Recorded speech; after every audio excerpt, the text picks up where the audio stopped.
자, 그럼 다음 이야기를 읽어볼까 합니다. 한번 읽어보도록 하겠습니다. 네, 얼마 전에 있었던 일입니다.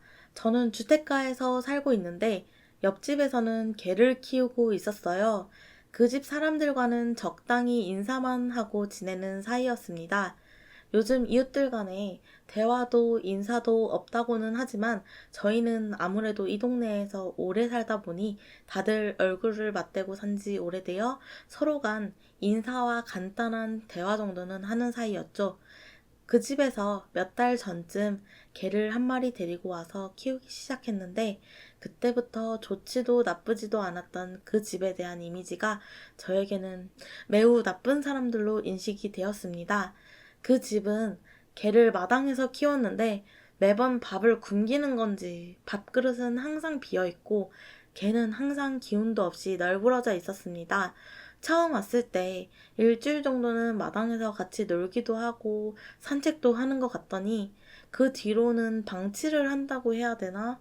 산책하는 것도 못 본 것 같아요. 물론 제가 그 집을 항상 보고 있는 건 아니니 제가 모르는 사이에 밥을 주거나 산책을 갈 수도 있겠지만 그 개가 점점 기운이 없어지고 말라가는 모습을 보니 의심을 안 할 수가 없더라고요. 요즘 사람들이 개를 키울 때 자식처럼 키운다고 들었는데 그 정도는 아니더라도 하나의 생명을 키우는데 어쩜 저럴 수 있지 싶었습니다. 개가 나날이 말라가는 게 너무나도 눈에 보여 동물에 관심 없는 저도 마음이 안 좋아 한번 그 집 사람에게 물어본 적이 있습니다. 혹시 개가 밥을 안 먹는 거냐고, 어디 아프냐고, 개가 너무 마른 것 같다고요. 그러니 그 집 사람은 남의 집 일에 참견하지 말라고 소리를 지르고 획 집에 들어갔습니다. 너무 기분이 나빠하는 티를 많이 내길래 내가 괜한 참견을 했나 싶기도 하고 우리 집 개도 아닌데다가 내가 할 수 있는 건 없다고 생각하며 신경 쓰지 않기로 했습니다. 그러다 어느 날 저희 부모님을 통해 그 집이 이사 간다는 소리를 들었고 제가 외출하는 날 그 집은 이사를 했습니다. 그날 외출을 끝내고 집으로 돌아오는 길에 분명 빈집을 그 옆집에서 낑낑거리는 소리가 났습니다. 평소 우유부단하고 주변에 관심 없는 제가 몇 초 만에 설마 설마 설마 라며 설마라는 말만 되풀이하며 그 집 대문을 열었습니다. 저도 제가 그렇게 허둥지둥 서두르는 게 얼마만인지 모르겠지만 아마도 그 소리를 듣는 순간 저는 무언가를 예상하지 않았나 싶어요. 대문을 열어보니 그 안에는 제 예상과 같이 그 집에서 원래 키우던 개가 있었고 그 개는 일어서지도 못하고 누워서 작게 낑낑대는 소리만 겨우 내고 있었습니다.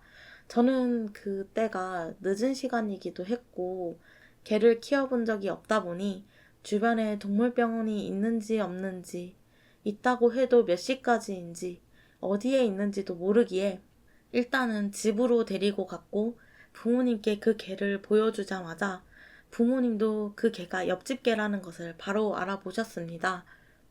제가 집에 들어오면서 소리를 듣고 데리고 왔다고 설명을 드린 후 그 집 완전 비어있는 것 같던데 혹시 연락처 아시냐 물어봤지만 가까운 사이는 아니고 인사만 하는 사이였기에 역시나 저희 부모님도 알고 계시는 연락처는 없었습니다.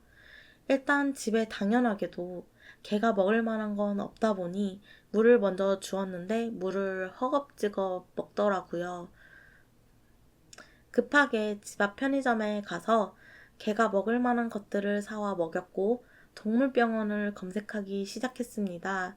집 근처에 동물병원이 하나 있는 것을 확인했고 그날은 이미 늦은 시간이었기에 그 다음날 아침 일찍 동물병원 여는 시간에 맞춰 병원으로 데리고 갔고 역시나 개는 밥을 제대로 먹지 못한 것 같다고 했습니다. 병원에서 왜 이렇게 개를 굶겼냐고 물어보길래 옆집 이야기를 해주었고 그 이야기를 듣더니 앞으로의 그 개의 거처를 어떻게 할 것인지 저에게 물어봤습니다. 일단은 걔가 좀 힘이 날 때까지는 제가 돌보겠다고 그 이후 일은 이후에 생각하겠다고 했습니다. 집에 와서 밥도 먹이고 약도 먹이고 제가 케어를 하다 보니 걔가 어느 순간부터 제 옆에 찰싹 붙어 있기 시작했고 그 모습을 보는데 언젠가 어디로든 보내야 된다는 생각을 하니 마음이 좋지 않더군요. 저도 저지만 저희 부모님도 그 개를 보면서 많이 안쓰러워 하셨고요. 그렇게 저희 집에 며칠 있던 개는 다행히도 금방 기운을 차렸고 이제는 저희 가족 중 누군가가 외출을 하고 돌아오면 반겨주기도 하더라고요. 그러다 저희 가족은 고민하기 시작했습니다. 이 개가 기운을 찾았으니 이제 어떻게 할지 정해야 하기 때문입니다. 아무래도 동물을 키운 적이 없는 집이었고 한 생명을 책임감 없이 키울 수 없기에 저희 가족은 깊은 고민을 할 수밖에 없었습니다.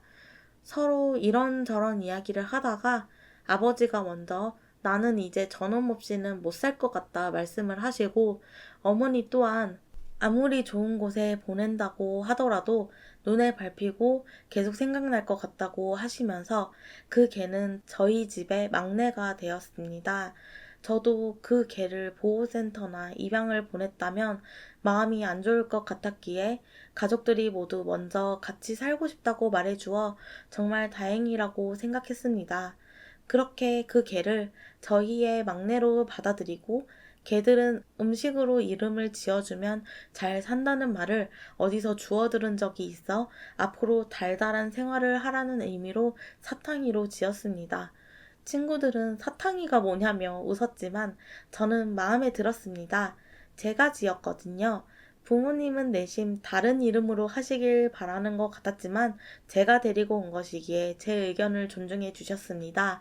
앞으로는 저희 막내 사탕이와 행복한 일상을 보내보려고 합니다. 이렇게 두 번째 사연을 읽어보았습니다. 한 생명을 집으로 데리고 와서는 책임도 지지 않고 방치하다가 이사할 때 유기하고 간다는 것은 정말 믿을 수 없는 이야기지만 우리의 생활 속에서 보기 힘든 일이 아니라는 게 너무 슬픈 일이 아닐 수가 없습니다. 네. 분명 처음 집으로 데리고 올 때는 너도 이제 우리 가족이다라는 생각으로 데리고 왔을 텐데 도대체 무슨 생각으로 그런 행동을 할 수 있는지가 매우 의문입니다. 물론 그런 사람들의 생각을 이해할 수도 없고 이해하고 싶지도 않지만요. 이런 이야기를 들을 때마다 머릿속에서 화가 바글바글 끓는 건 어쩔 수가 없는 것 같습니다. 그래도 사탕이는 좋은 가족이 생긴 것 같아서 다행이에요. 사탕이의 앞으로의 행복한 삶을 응원합니다.